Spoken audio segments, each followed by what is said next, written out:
bonsoir Francesco. Bonsoir mon père. Voilà, écoutez, je vous remercie tout d'abord de venir témoigner. C'est vous qui vous êtes spontanément déclaré, donc je vous remercie doublement. Bah, c'est normal. Et en plus, vous avez un courage rare, c'est celui de vous montrer. Voilà, tout le monde ne peut pas le faire, hein. Oui, oui, Donc oui, je ne veux pas dire aux autres que chacun fait ce qu'il peut, hein. Voilà, bien donc sûr. voilà, c'est bien. Voilà. Écoutez, Francesco, dans un premier temps, je vais d'abord vous demander un petit peu de vous présenter et de nous dire pourquoi vous venez témoigner ce soir et pourquoi un visage découvert, peut-être. Eh bien, écoutez, je m'appelle donc Francesco Alati. J'ai 27 ans. Je suis né en 98, donc je vais sur mes 28. Que dire? Je suis marié, père de 2 jeunes garçons. J'ai été sédévacantiste donc de début 2020 à fin 2021, donc presque 2 ans. Donc je suppose qu'il faut faire un peu comme avait fait Jean-Baptiste dans la précédente vidéo, faire Voilà. un peu le Oui, résumé. je vais vous poser quelques questions, enfin, ça va vous aider, je pense, hein. Non, bah, Euh, Alors, quel dis-moi. fut votre parcours Ouais. avant de devenir sédévacantiste, justement? Eh ben, écoutez, moi je viens d'une famille d'origine calabraise, donc le Ah, sud de l'Italie, très paysan et montagnard. et très Donc, chaud. comment? Le climat est très chaud. Ah, très chaud, très sec. Faut pas y aller l'été. La canicule, ils la connaissent tous les ans. La calabraise, oui, c'est. Ah bah, j'ai une famille qui a même fait partie des troupes sanfédistes Oh durant là là. l'invasion napoléonienne. Aïe, aïe, aïe, aïe, aïe. Donc c'est dire, il y a on va dire, il y a un lien très, très fort avec le catholicisme intransigeant presque. Mais bon, ça c'était il y a.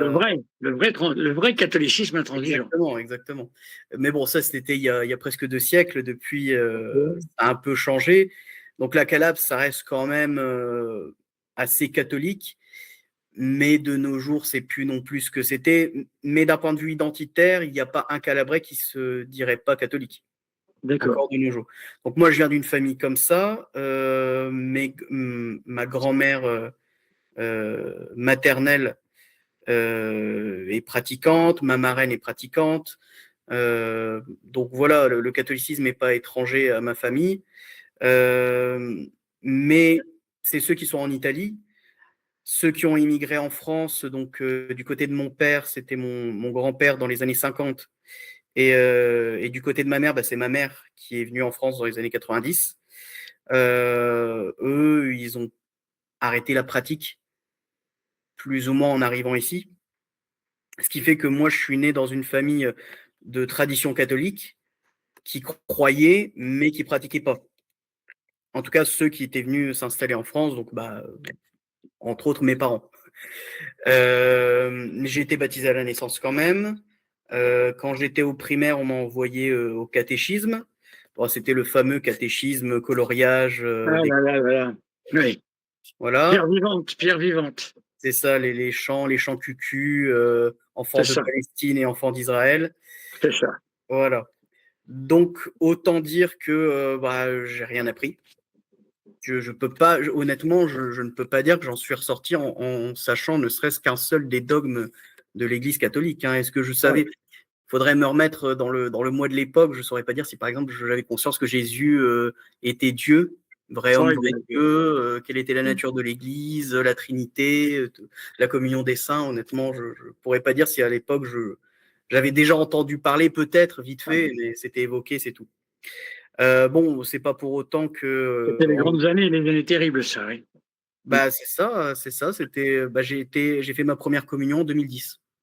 On en sort progressivement, mais c'est long, de toute façon, Ouais, hein. Ouais. c'est ça. Et du coup, en sortant de là, on n'a pas commencé à pratiquer pour autant, hein. J'étais au catéchisme, mais à la maison, il n'y avait pas d'éducation religieuse, il n'y avait pas de pratique. On allait à la messe pour les grandes fêtes, Noël, Pâques, la Toussaint. Si jamais il y avait des mariages, c'est tout. Culturel, quoi. Voilà. Et comment vous vous êtes retrouvé dans le célibacantisme, alors? Qu'est-ce qui vous a incité Alors, à devenir? Tout d'abord, je suis revenu au catholicisme vers mes 16-17 ans. Parce que, on va dire, à l'entrée dans l'adolescence, j'ai commencé à avoir une recherche identitaire. Du coup, comme je suis d'origine étrangère, j'ai commencé à m'intéresser beaucoup à la politique. Et à un moment, je me suis dit, tiens, j'aimerais bien en faire un jour. Et s'est posé la fameuse question, oui, mais tu veux faire de la politique, tu t'intéresses à la politique en France. Du coup, tu es italien ou français? Parce que moi, dans ma famille, on m'a toujours dit, on est italien, on n'est pas des Français. Même si je suis né en France, que j'ai toujours vécu en France et que toute ma famille est venue s'installer en France, mais on est italien, on n'est pas français. Moi, j'ai toujours grandi. En plus, le milieu fait, moi, je viens d'un milieu plutôt périurbain, petite classe moyenne, classe populaire. Donc, autour de moi, il y avait plein de personnes d'origine étrangère, des Maghrébins, des Espagnols, des Polonais. Tout le monde était fier de ses origines, personne n'était fier d'être français. Donc, moi, tout naturellement, comme me l'enseignait ma famille et comme l'étaient tous mes copains, j'étais fier de mes origines. Et puis donc, s'est posé la fameuse question, est-ce que je suis français, est-ce que je suis italien? Et puis j'ai commencé à réfléchir, à faire une introspection. Et puis j'ai commencé à m'intéresser à l'histoire de France. Je suis tombé amoureux de l'histoire de France. Et donc, j'en suis naturellement venu au roi de France. Et donc, au roi très chrétien, donc au baptême de Clovis, donc au catholicisme. Donc ça, c'était vers mes 16-17 ans. J'étais un peu l'ovni dans mon lycée. J'ai toujours été dans des écoles publiques, donc même à ce niveau-là, il n'y avait rien qui me rattachait vraiment à la foi. Et du coup, ouais, c'est ça, je crois que j'étais en première, j'ai commencé à me revendiquer catholique. Alors, j'y connaissais toujours rien, hein. C'était avant tout identitaire, mais fier de l'être. Et parallèlement à ça, concomitamment à ça, mon père a commencé à avoir des problèmes de santé et il a trouvé du soulagement dans la religion, en revenant lui aussi à l'église. Ma mère l'a suivi. Ma mère a toujours gardé elle est née en Calabre, hein. Elle est arrivée dans les années 90, donc même si elle pratiquait pas, parce que mon père qui est né en France, de parents calabrais, mais il est né en France, il pratiquait pas, donc elle a arrêté de pratiquer aussi. Du coup, elle l'a suivi tout naturellement. Donc quand ils y sont allés, ils m'ont dit, tiens, on va aller à la messe le dimanche, est-ce que tu veux venir? Donc moi, j'ai dit, oui, pas de souci. Ça m'évitera de mentir en crânant devant mes amis, dire que je suis catholique pratiquant alors que ce n'était pas le cas. Donc là, au moins, j'ai pu, on va dire, mêler l'utile à l'agréable. Donc là, je suis devenu catholique. Je connaissais que la messe Saint-Paul VI de ma paroisse, quoi. J'allais dans l'église de ma paroisse. Donc, on va dire que quand il y avait des pratiques, est-ce qu'on peut dire scandaleuses, peut-être un peu libérales, je m'en rendais pas forcément compte. Moi, c'était ce qui me posait le plus de problèmes à ce moment-là, c'était le discours de l'Église. On était dans le pontificat du pape François. C'était le discours tiers-mondiste, immigrationniste, on va dire un peu ouvert sur les questions de mœurs.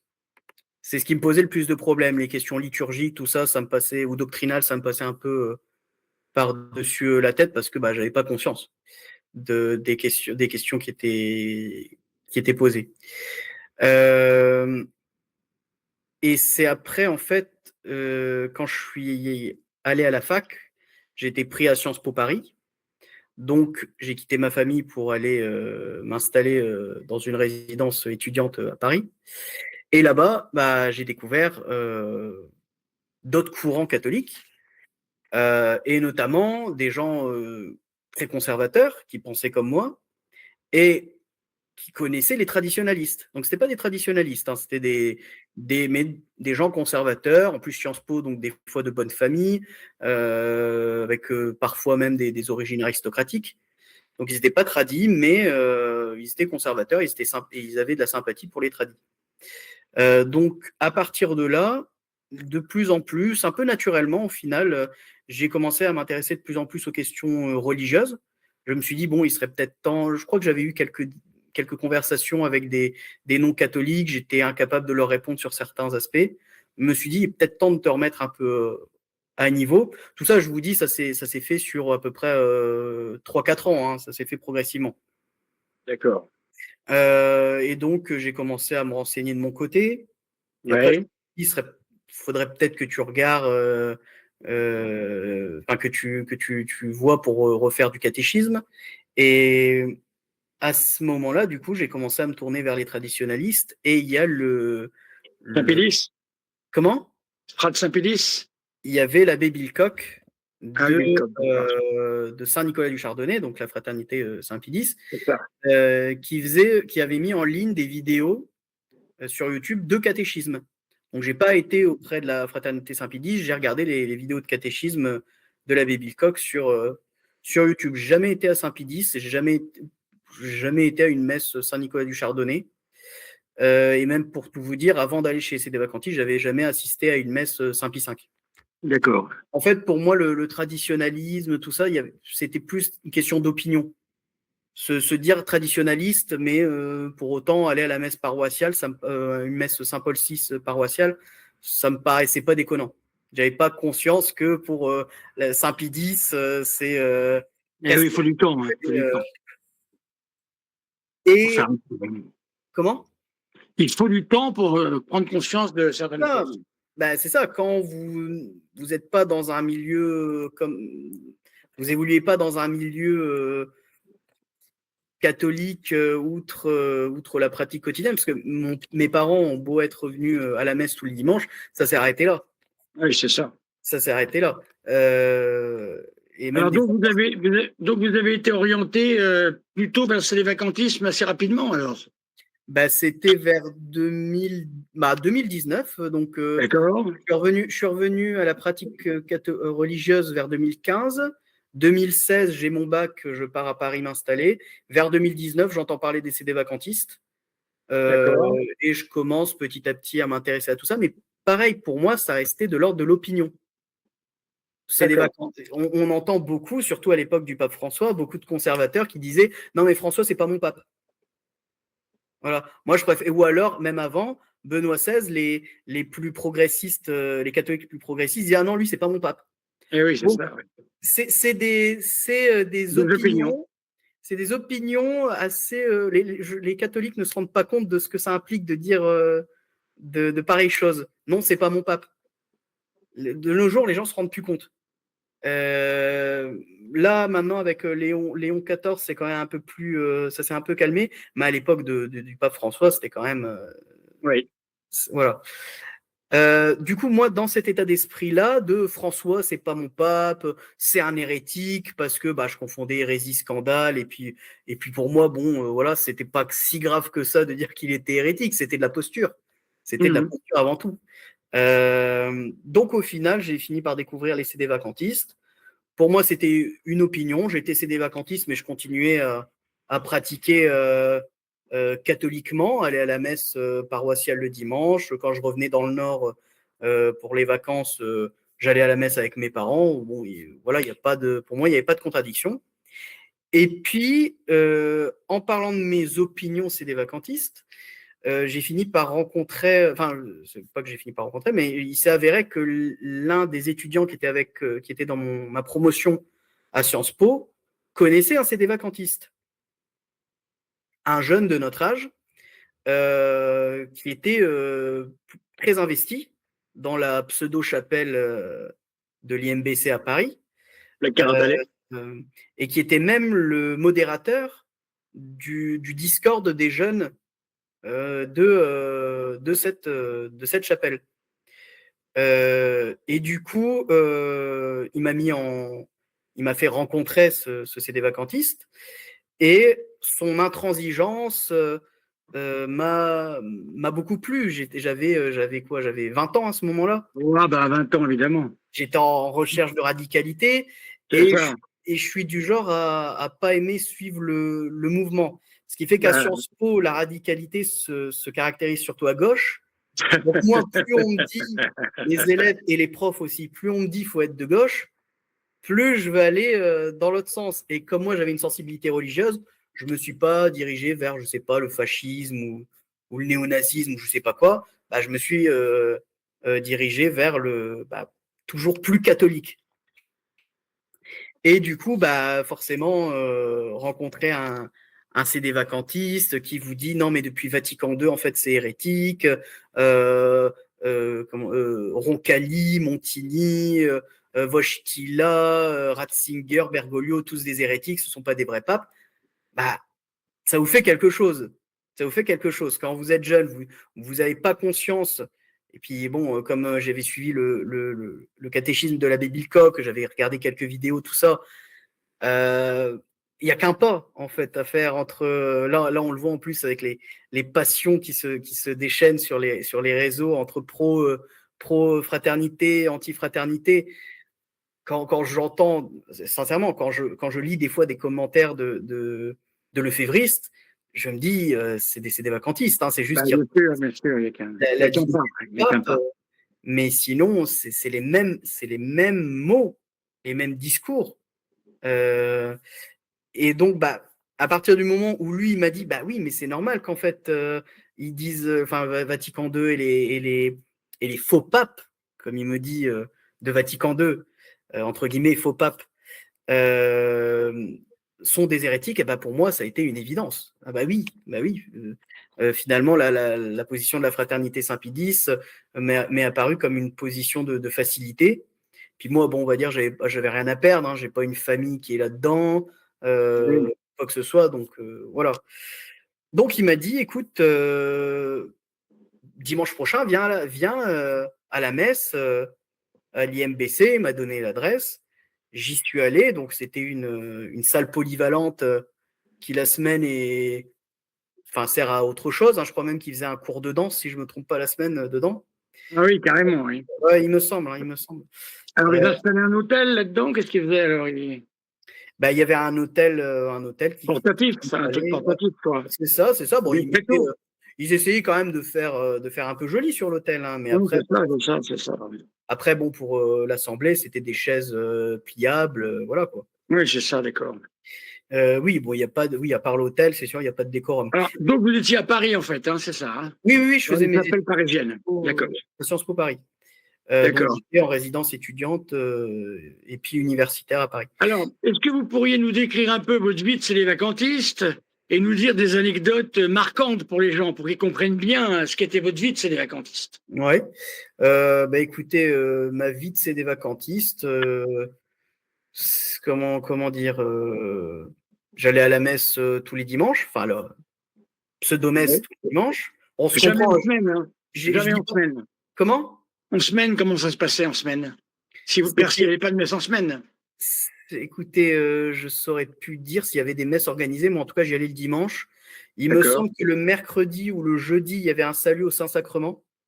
Dans la salle polyvalente, toujours, là. Alors non, ils ont une salle polyvalente, ça c'est pour Les grands-messes. les grands-messes le dimanche. Je ne vais pas dire pseudo, tout ça à chaque fois, mais on se Il y a comprend, combien de hein. personnes, par exemple, dans leur messe, là, le dimanche? À l'époque où vous y étiez? Je pense à peu près une centaine, Une centaine, d'accord. 100, Beaucoup de jeunes? 150 peut-être, quelque chose comme ça. Beaucoup Mais de jeunes? sinon, comment? Beaucoup de jeunes? On va dire ouais, la moyenne d'âge, ce serait 40 ans, 35-40 ans en D'accord, réalité, hein. d'accord. Mais sinon, en semaine, en fait, au quotidien, ils ont une sorte de petit local, ils appellent ça l'oratoire, qui se trouve à l'autre bout de Paris. Là, c'est vraiment tout petit. Il n'y a pas la possibilité d'accueillir beaucoup de monde. Pour vous dire, il y a une cave quand ils font des messes, des pseudo-messes là-bas pour, par exemple, mercredi des cendres. La grande salle, ils l'ont surtout pour le dimanche. Donc, quand c'est en semaine, par exemple, le mercredi des cendres, bah, c'est mercredi forcément. Là, ils le font dans leur petit oratoire. Mais pour vous dire, il y a une cave, donc ils sont obligés de retransmettre par vidéoprojecteur la pseudo-messe qu'ils font au rez-de-chaussée à la cave. Ouais. Parce que vraiment, Alors, c'est très petit. il faut rappeler simplement à nos amis qui nous écoutent et qui ne le savent peut-être pas, c'est qu'il y a toute une branche de faux prêtres dans le sélévacantisme, car ils ont été ordonnés par les lignées dites Tuc. Voilà, Monseigneur Tuc, qui avait perdu la raison. J'ai encore eu un témoignage cet après-midi, donc qui ne savait pas tellement ce qu'il faisait, et qui d'autre part a pratiqué la simonie. Voilà, c'est-à-dire qu'il a eu besoin, il a touché de l'argent contre des ordinations. Voilà, donc évidemment, tout ça fait que toutes ces ordinations sont invalides. Voilà, donc ce sont des faux prêtres et de faux évêques. Les C'est ça. seuls vrais prêtres, ce sont ceux qui ont été ordonnés dans la fraternité Saint-Pédis. Voilà. Et du coup, donc le dimanche, j'allais à leur pseudomesse. Après, on se réunissait entre jeunes. Il y avait vraiment une grande communauté de jeunes convertis. Qu'est-ce qu'on racontait dans les homélies? Qu'est-ce qui se disait? C'était la plupart du temps, ça attaquait l'Église catholique, donc la secte conciliaire. Quoique, si je me trompe pas, c'était pas forcément un vocable qui était très utilisé par l'IMBC. Ça, c'est plutôt tout ce qui est maître Abosi, ce qu'on appelle les semper idem. Donc, c'est Ah tout oui, ce d'accord, qui oui. gravite autour de l'ex-abbé Grossin. Enfin, il a changé de nom, je sais plus comment. Roland, Roland. l'abbé Roland. Voilà, donc c'est tout ça, secte conciliaire, c'est tout ce qui Louis Hubert Rémy, les Amis du Christ Roi de France, Ah oui, Ben Rémy, oui, je vois bien, oui. voilà. Et donc ouais, c'était ça. Après, bon bah c'était la critique de la modernité, voilà, tout simplement. Enfin, à mon avis, ça doit pas. Est-ce que c'était nourrissant pour vous, ces homélies-là, ces C'était sermons? anxiogène, c'était anxiogène. Anxiogène, et La voilà, c'est première ça. fois que ça parlait énormément des fins dernières, ça parlait énormément des du péché, de l'enfer, de l'apocalypse, forcément. Alors ici, au Metz Saint-Paul VI, moi je trouve qu'on n'en parle pas assez, mais là c'était peut-être un peu trop. Et honnêtement, quand vous passez d'une messe Saint-Paul VI, où on parle surtout de l'amour de Dieu, de l'amour du prochain, à tout est péché, l'enfer, l'apocalypse, au Moi, je début, parle ça de choque. tout, hein. Je parle de tout, hein. Comment? Je parle de tout dans les messes, Moi, Oui, je dis oui, les oui, messes oui. Saint-Pie V et les messes Saint-Paul VI. Donc, vous voyez, ça dépend des lieux, quoi, voilà. C'est ça. Et mais oui, du coup, au début, c'était assez anxiogène. En tout cas, Ah, pour les sermons de la pseudomesse de Paris. Pour le reste, après, moi, je n'ai été que à Paris et aussi à Tournai quand je rentrais dans le Nord. d'accord. J'allais de temps en temps, parce qu'à l'époque, je n'avais pas le permis, donc c'était si je trouvais quelqu'un pour m'y amener. Et là, c'était chez des particuliers, donc dans des salons ou dans des hangars. Et à chaque fois, si je ne me trompe pas, c'était donc leur pseudo-évêque, Stuyver, Geert Stuyver, qui lui est à Dendermonde, si je ne me trompe pas, en Lignétuc aussi, je suis là. Lignétuc, c'est une Lignétuc, ouais. C'est C'est ça. le, Donc, un faux évêque. voilà, c'est ça, c'est le faux évêque de l'IMBC. C'est C'est ça. lui qui fait les confirmations. C'est fausse confirmation. Enfin, on ne va pas le dire à C'est chaque ça, fois, mais oui. voilà, que nos amis Oui, oui, comprennent. on se comprend, oui. Voilà, tout est faux. C'est C'est ça. Lignétuc, Lignétoc. Oui, c'est ça. Ça m'a fait rire quand j'ai entendu ça, quand vous l'avez dit la première fois. D'ailleurs, j'en profite pour vous dire, je vous remercie infiniment pour le travail que vous faites. Là, je le sors un peu de nulle part, mais merci infiniment pour le travail que vous faites. C'est À un moment, gentil. vous aviez dit que vous alliez un peu arrêter. J'ai eu peur, je me suis dit, mince, pour une fois qu'on avait une chaîne qui était dédiée à ça, puis après, bon, il y a eu Pétru Grandperret qui est arrivé, je me suis On dit, a repris. Ah, lui, il a beaucoup de choses à dire, hein. ouais, Ouais. ouais, ouais. Il est bien remonté, hein. Alors, des anecdotes marquantes, des choses vraiment qui nous montrent ce que c'est que le télévacantisme. Bah, écoutez, des choses marquantes, par quoi commencer? Ma transformation personnelle, j'étais Oui. devenu vraiment très intolérant à tout, et en particulier tout ce qui était conciliaire. Euh, J'avais essayé ça c'est quelque chose vraiment, j'en suis pas fier du tout. C'est encore quelque chose, quand j'y repense, j'ai presque envie de pleurer, tellement que j'en suis pas fier. En fait, chose que j'ai pas dit, parce que bon, j'ai essayé d'aller vite, mais je suis issu du deuxième mariage de mon père. Donc en fait, mon père est un divorcé. Donc il n'a pas pu se marier religieusement avec ma mère. Ce qui avait fait D'accord. scandale, d'ailleurs, famille Calabrese, ça fait grand scandale quand ma mère a dit qu'elle allait se marier avec lui. J'avais notamment mon arrière-grand-mère qui, elle, était très dévote. Comme ma famille me dit, je ne l'ai pas connue longtemps. Mon arrière-grand-mère, elle est morte quand j'étais assez jeune. Mais une fois, elle avait vendu tous ses bijoux pour tout donner à l'église. Ah là là. Dans ma famille, ils se moquaient un peu d'elle en disant que si les prêtres lui avaient demandé de de se jeter des ponts, elle l'aurait fait. Ah là là. Là, les familles italiennes, c'est encore ça. J'ai vraiment connu des gens dans ma famille qui étaient très pieux. Ça Une tante montre que ce que vous dites, ça montre notre responsabilité de prêtre à nous, hein. Il faut vraiment être à la hauteur de ce qu'on demande, hein. Ah oui, oui, oui. J'avais une autre tante aussi, bah, la fille donc, de mon arrière-grand-mère, donc c'est ma grande tante, qui elle m'expliquait qu'une fois, quand elle était jeune,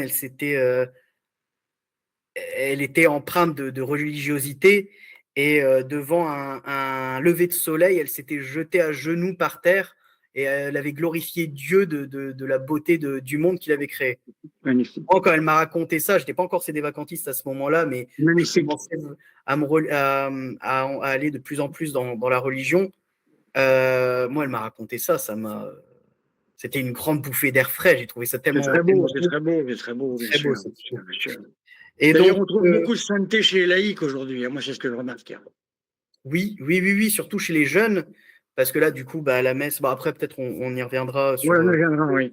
ma Alors, mère. les anecdotes, alors, continuons sur les Donc, oui, anecdotes marquantes. donc ma mère donc, s'est mariée avec, non, mariage civil.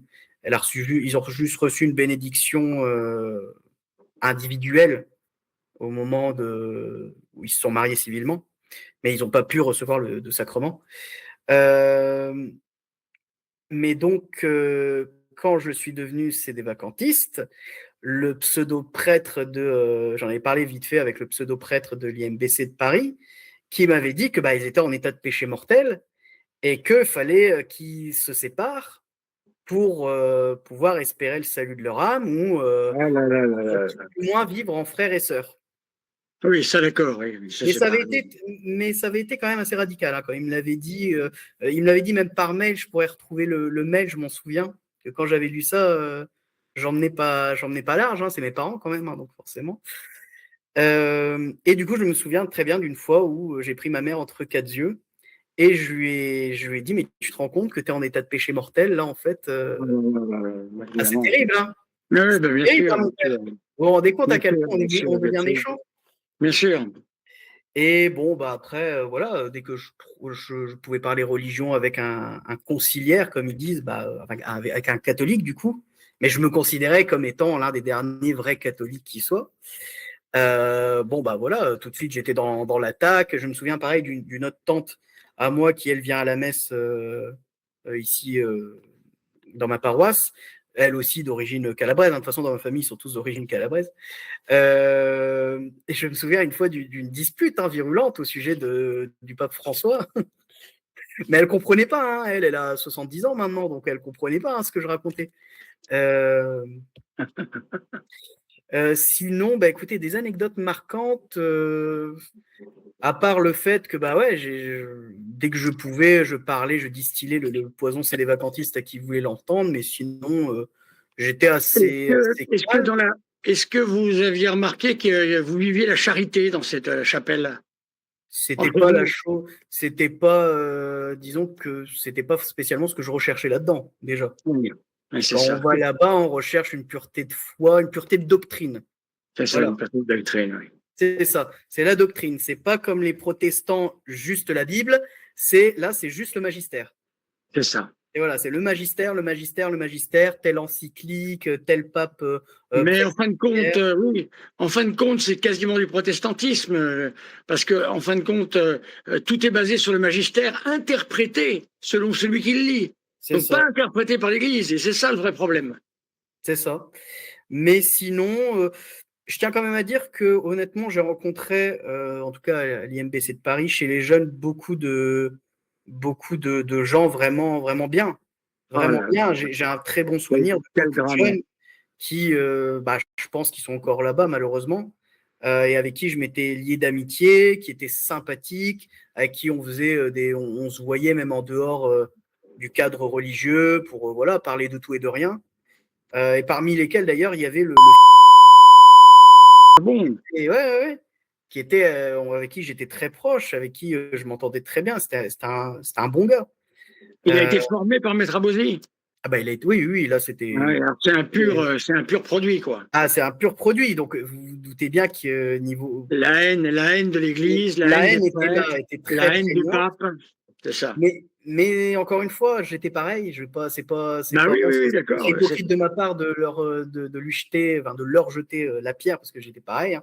C'est pareil, mais ça permet de comprendre parce que les Et- gens ne comprennent pas sinon, hein. mais en dehors de ça, voilà, il y avait ça. Mais en dehors de ça, c'était des gens comme vous et moi. En tout cas, ceux que j'ai fréquentés, hein, parce qu'il y en avait, c'était des cas.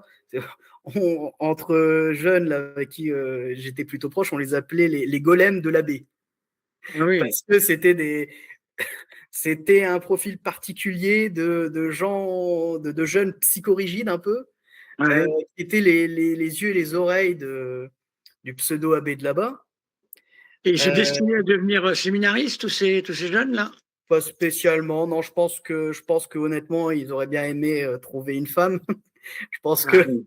entre nous, de manière un peu paillarde, je pense que ça leur ferait du bien, Ah un oui. peu de trouver une femme, Ah catholiquement oui. évidemment, mais je pense que ça leur ferait grand bien. Et mais du coup, ces jeunes-là, ouais, il y avait les deux catégories de jeunes. Il y avait ceux-là et il y avait ceux que je fréquentais qui, voilà, à part bah, la haine du catholicisme, mais bon, eux, ils se considèrent comme les derniers catholiques. Donc voilà. Ah, parce qu'il faut dire aux gens qui ne connaissent pas, parce que sinon, si on décrit le vacantisme en disant, bah, ma foi, c'est plutôt bien, les gens ne comprennent pas trop après ce qui se passe là-dedans. Vous voyez, c'est ça la difficulté. Ben, quand vous êtes là-dedans, vous vous imaginez être le petit reste, C'est vous ça le imaginez petit être reste.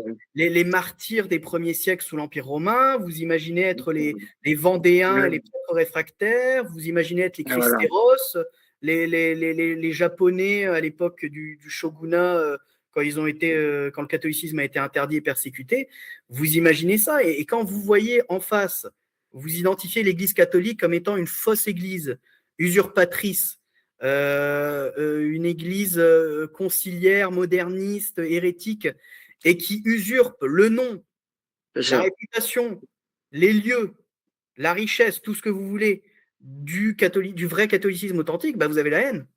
C'est ça. Évidemment que vous avez la haine.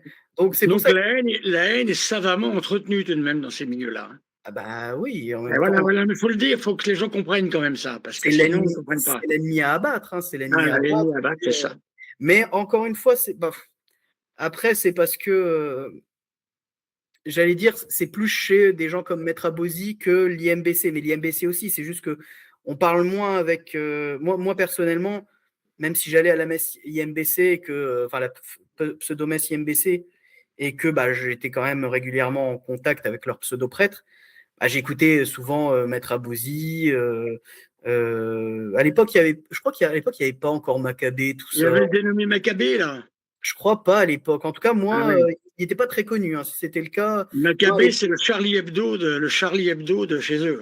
Moi, je l'ai découvert récemment avec vos vidéos où vous lui répondiez, parce que peut-être il existait, mais moi, à l'époque, je me souviens, il y avait surtout Maître Abosi. Parce que moi, il m'appelle même pas monsieur, apparemment, à ce qu'on a dit. Il dit carrément mon nom comme ça, quoi. C'est quand même. Oui, oui, oui, bah oui. C'est une haine Ah, mais non, terrible, mais dramatique. oui, c'est pour ça, il faut vraiment comprendre que Mourir comme ça, c'est terrible, c'est l'enfer, hein, il faut le savoir, hein. Je veux dire à ceux qui sont des vacantistes, mourir, c'est les vacantistes, c'est aller en enfer. Voilà, je tiens à le dire. mais sinon, il y avait déjà à l'époque, je crois qu'il y avait la chaîne du Centurion romain. Ah, lui, il est gratiné aussi, celui-là. Il y avait le Fi des Postes aussi, Ah je me oui. souviens, le Fi des Postes. Que je suivais beaucoup le Centurion romain, je regardais pas, mais le Fi des Postes, je le suivais. Claire Euh, B aussi, non, Claire B. Claire Bah, B, elle, maintenant, du coup, c'est une théologienne, c'est une théologienne. Elle sait tout sur tout. je la connais par vos vidéos, mais à l'époque, je ne sais pas si elle était déjà là. Elle sait tout sur tout, c'est pratique, hein. Elle a un avis sur tout. Ah oui, oui. Enfin, elle a surtout un avis, quoi. Ça aussi, c'est le truc de l'époque. Moi, je suis arrivé chez eux, c'était 2020, donc il y a eu la pandémie. Oh là. Je suis arrivé avant, hein, je suis arrivé juste avant la pandémie, donc, parce que je sais qu'il y en a beaucoup qui se sont convertis durant le premier confinement, Oh là là. parce que, bah, voilà, bon, même au vrai catholicisme, hein, Ah ouais. parce que recherche, enfin remise en question de la superficialité du matérialisme, Résistance, etc. ouais. Mais ça n'a pas été mon cas, hein. Moi, c'était avant ça. Et je me souviens notamment que j'avais été plusieurs fois. Alors, les messes, il me semble, elles étaient interdites à l'époque. En tout cas, les messes publiques, l'autorité, Oui, enfin, faut nuancer ça. Oui, c'est vrai qu'il y avait des problèmes, c'est vrai. il y avait des problèmes. Mais Moi, du j'ai toujours dit coup, la messe, hein. On a toujours dit la messe. mais en public, les fidèles En pouvaient public, venir. en public, en public, il y avait simplement, il fallait une distance et tout entre les gens, mais on a toujours fait les messes. D'accord. Du coup, comme j'étais plus à l'époque catholique, Oui, je c'est ça. n'avais pas conscience de ça. Parce que si vous voulez, il y a une propagande que diffusent évidemment les milieux sédévacantistes qui sont très exagérées par rapport à la vraie situation de l'Église catholique. Voilà, il faut rétablir tout ça parce que moi, Par je exemple, pensais que. par exemple, monsieur le Maccabée, là, diffuse en permanence une espèce d'abomination, là, c'est-à-dire des prêtres qui font la messe n'importe comment. Mhm. Moi, je suis prêtre. Maintenant, ça fait 30 ans que je suis rentré au séminaire. Je n'ai jamais de ma vie vu une messe comme ça, vous voyez. Donc, c'est pareil. Honnêtement, je vous le dis, hein, j'ai jamais rencontré Voilà. enfin, j'ai jamais eu assisté, en tout cas dans ma paroisse, à une messe. À la limite, oui, ce qui est le plus déconcertant, des fois, c'est les chants. Bien Surtout sûr, quand mais bon. l'organiste n'est pas là, qui ramène la guitare. Mais il faut Mais toujours rappeler que Jean 23 a demandé à ce que le chant de l'Église ce soit le chant grégorien. Il avait sorti un petit fascicule exprès pour ça. Des tas de prêtres n'ont pas obéi. C'est ça le problème. Hein. Ensuite, Paul VI a fait une messe qui devait être dite ad orientem, qui devait être dite en latin, qui devait être, la communion devait être sur les lèvres. Il n'a jamais été obéi. Il faut se souvenir de ça aussi. Il n'y avait pas que Monseigneur Lefebvre qui s'opposait. Il y a eu beaucoup c'est d'opposants incroyable. à tout ça. Voilà. C'est Donc ça, il faut le incroyable. rappeler. Moi, je lis souvent des passages de Paul VI qui rappellent les choses. Pareil pour Jean-Paul II. Jean-Paul II a fait des discours contre le communisme, a fait des discours sur la vie extraordinaires. Ouais, bien sûr. Extraordinaires. Il a rappelé ce qu'était le péché mortel, le péché véniel. Il a fait un catéchisme qui est tout à fait extraordinaire. Mais malheureusement, voilà, ils n'ont jamais même ouvert ce catéchisme-là, Ah tu sais. non, mais quand vous êtes cédé vacantiste, il n'y a pas besoin d'ouvrir. Tout ça, Et c'est voilà, poubelle. Tout c'est ça, c'est poubelle, poubelle. c'est ça. C'est ça. Comme Emmanuel dirait me Maître sortait Abosi, poubelle. poubelle, c'est ça, poubelle. Mais lui aussi, c'est poubelle. Hein. Et du Quand on voit ce qu'il coup, raconte comme bêtises, hein, excusez-moi. ah ouais. Mais à l'époque, encore C'est une fois, pareil. vous Je, rendez je, pas compte. Quand vous êtes cédé vacantiste, pour vous, c'est le pro-chevalier qui va en première ligne défier l'institution usurpatrice. Donc, c'est ça, c'est vous ça. l'admirez. Je me souviens qu'une fois, quand j'y suis arrivé, j'ai été lui serrer la main. Je lui ai dit, Maître Abosi, merci pour votre Bon, travail. Bah, vous aviez le héros devant vous, là. là, oui. Vous avez rencontré votre femme là-bas. J'ai rencontré Comme celle qui quoi, est le devenue ma diable femme. porte pierre. Hein. Pour moi, ça a été un grand mal, mais pour un plus grand bien. C'est ça. Un bien incroyable. Le bon Dieu fait à partir d'un mal un bien. C'est Il ça. est capable de faire ça. Mais je vais vous raconter plus ou moins comment dire, mon histoire chez eux. Oui. Donc d'abord, oui, chose à signaler, c'est que la personne qui m'y a fait rentrer, donc le jeune qui avait à peu près mon âge, je crois qu'il avait mon âge d'ailleurs, qui m'y a fait rentrer, il faut savoir que, et qui était très investi, hein, qui tenait le Discord des jeunes de l'IMBC de Paris, au bout de 5 mois après que je sois arrivé, il est redevenu catholique. Ah bon? Ah Et oui, il est pourquoi? redevenu catholique. Parce qu'il a réfléchi, Ouais, c'est ça. à l'autorité, en fait. La question de l'autorité Mais des oui, papes, de c'est une l'Église espèce de universelle, rêve d'adolescent, en fait, hein, tout ça. Hein. c'est ça. C'est Pas romantique. Maccabée, qu'est-ce que je raconte, oulala, pas Maccabée, archidiacre Ah oui, l'a archidiacre. beaucoup aidé, enfin, Ah, ouais. le travail Ouais. d'archidiacre l'a beaucoup aidé là-dedans. Et il avait d'ailleurs tenu le secret jusqu'à la fin, hein, c'est-à-dire qu'à aucun moment il avait fait part de ses doutes. Tant qu'il n'avait pas la certitude que le cédévacantisme était une erreur, il était cédévacantiste. Et à partir du moment où vraiment il a eu la certitude, du jour au lendemain, non, c'est une erreur, je deviens catholique. Enfin, oui, je redeviens Ouais, catholique. Quoique non, je pense il me semble, il était athée avant de devenir cédévacantiste. c'est ça. C'est vrai j'ai rencontré très peu d'anciens catholiques pratiquants, de jeunes anciens catholiques pratiquants. C'était soit qui venaient d'autres religions, j'ai rencontré d'anciens juifs, d'anciens protestants, ou d'anciens catholiques mais non pratiquants, et d'anciens athées. Mais des catholiques pratiquants qui devenaient cédévacantistes, je pense que j'étais le seul. Ah Pour oui. le Je pense que j'étais le seul. Donc, je suis arrivé chez eux. Il faut rappeler une chose importante, c'est que, j'en profite pour dire ça parce que les gens ne s'en rendent pas forcément compte, c'est que le principal ennemi authentique du sédévacantisme, c'est la tradition catholique. Parce que face à la tradition catholique, ils ne tiennent pas. Quand je prends, moi, toujours le cardinal Louis Billot, je dégomme totalement la doctrine sédévacantiste avec ça. Ouais. Parce que, par exemple, le cardinal Louis Billot dit très clairement que notre Seigneur a promis qu'il y aurait toujours un pape sur le siège de Pierre. Toujours. Voilà. Or, eux, ils nous disent que depuis 80 ans, il n'y a plus de pape. Donc ça y est, c'est fini, c'est mort le sédévacantisme. Rien qu'avec le cardinal Billot. D'ailleurs, il me semble, si je ne me trompe pas, parce qu'encore une fois, après, mes recherches pour sortir de là remontent maintenant. Donc forcément, une fois que j'ai été convaincu, après, je suis passé à autre chose. Il fallait plus m'en parler, je voulais de la sérénité. Mais plus jeune. il me semble du coup que l'un des grands théologiens auxquels ils font souvent référence, qui est Saint Robert Bellarmin, qui avait écrit des pontificie, des Romano Pontificie. Moi, je le cite, Saint Robert Bellarmin contre le sédévacantisme. Oui, Je l'appelle à la barre. Qui dit, si je ne me trompe pas, dites-moi si je me trompe, mon père, que effectivement un pape ne peut pas être hérétique, mais qu'une vacance de siège prolongée est impossible. C'est ça, exactement. Voilà. Alors, pape peut-être, attention, un pape peut pas être hérétique, mais attention, le cardinal Billot explique que un pape en tant que personne privée ou que théologien privé peut être hérétique même dans la foi et même dans les mœurs. Et ça s'est trouvé dans l'histoire de l'Église catholique, contrairement à ce que raconte M. Abosi. Je lui citais un certain nombre de papes, il a vite fait passer tout ça. Juste avant votre anecdote, justement, je voulais vous montrer ça. Je disais que le grand Boileau disait que tout protestant une Bible à la main est pape. Eh bien, moi, je dirais que tout sédévacantisme avec les ouvrages de M. Abosi en main est pape. Pourquoi? Parce que M. Abosi, le jour de notre débat, est venu avec ses documents à lui. C'est-à-dire que c'est le magistère selon Maître Abosi. Seulement, le problème, c'est qu'il existe un ouvrage qui s'appelle le Detzinger et qui nous donne par ordre précis la manière dont il faut interpréter le magistère de l'Église. Car le magistère de l'Église n'est pas un ouvrage de libre examen, comme le pense Maître Abosi, mais c'est le magistère de l'Église catholique qui commente le magistère. Voilà. Et il n'a pas voulu qu'on prenne le Detzinger, bien évidemment, et il est venu avec ses propres ouvrages, qui ne valent rien du tout, parce qu'en fait, là, vous avez un tableau à la fin, bon, qui est en latin, évidemment, où vous avez absolument le magistère qui est réparti tel qu'il doit être compris, non pas selon l'esprit de Maître Abosi ou de l'abbé Horowitz, mais selon ce que l'Église en dit.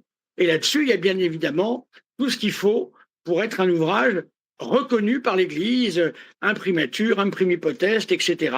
Voilà. Vous voyez le problème? Voilà, Francesco, je vous laisse nous expliquer votre anecdote. 2 ans après avoir quitté le sédévacantisme, je tombe sur les réseaux sociaux, sur le avec qui j'étais ami quand j'étais sédévacantiste. On commence à parler et je vois qu'il poste une vidéo qui montre une séance de yoga qui est organisée dans une église luthérienne en Suède, avec pour commentaire, lui il met en commentaire, les conciliaires, on vous voit. Donc je lui réponds, c'est pas des conciliaires, c'est des luthériens. Et il me dit, c'est pareil. Excellent. Sur ce, on débat, on parle de beaucoup de sujets. Il finit par me parler de l'abbé Secada et du coup de ses travaux sur les nouveaux sacrements, comme quoi il serait invalide, etc. Et puis il me parle aussi de Saint Robert Bellarmin, des Romano Pontificie, qui dit que, donc il me dit, Saint Robert Bellarmin dit qu'un pape peut pas être hérétique. Et ce sur quoi je dis, oui, mais Saint Robert Bellarmin dit aussi que il peut pas y avoir de vacances du siège prolongées. Là, il me dit, oui, mais Saint Robert Bellarmin, il n'est pas non plus infaillible. Je lui réponds, l'abbé Secada, il n'est pas infaillible. Donc quand ça l'intéresse, c'est bon, mais quand ça n'intéresse pas, c'est plus bon. Du coup, je lui dis, l'abbé Secada n'est pas infaillible. Donc, il peut se tromper sur les nouveaux sacrements.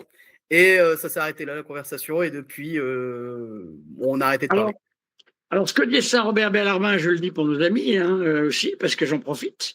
Ce que dit Saint Robert Bellarmine, c'est pas compliqué, je vais vous le dire. Donc, Saint Robert Bellarmine nous dit que les paroles de notre Seigneur adressées à Saint Pierre dans l'évangile de Saint Jean au chapitre 21, paix mes agneaux, eh bien, Saint Robert Bellarmine nous dit que l'office du pasteur correspond à une fonction ordinaire et perpétuelle, car il doit durer tant qu'il y a un troupeau. Or, le troupeau demeure et demeurera jusqu'à la fin du monde. Il est donc nécessaire que Saint Pierre demeure jusque-là dans cet office de pasteur suprême. De plus, en disant « paix mes brebis », notre Seigneur confie à Saint Pierre toutes ses brebis, comme nous l'avons déjà expliqué, toutes non seulement selon le lieu, mais aussi selon le temps, puisque le Christ ne s'est pas moins intéressé à nous qu'aux hommes du passé. Or, Saint Pierre ne devait pas toujours vivre ici-bas. C'est pourquoi, en adressant la parole à Saint Pierre, notre Seigneur s'est adressé à tous ses successeurs. Saint Robert Bellarmine, du Pontife romain, livre 2, chapitre 12. Clair, net et précis et tranchant, comme un katana. C'est ça. Alors, comment vous avez commencé à vous poser des questions sur le célibacantisme et à vouloir en sortir?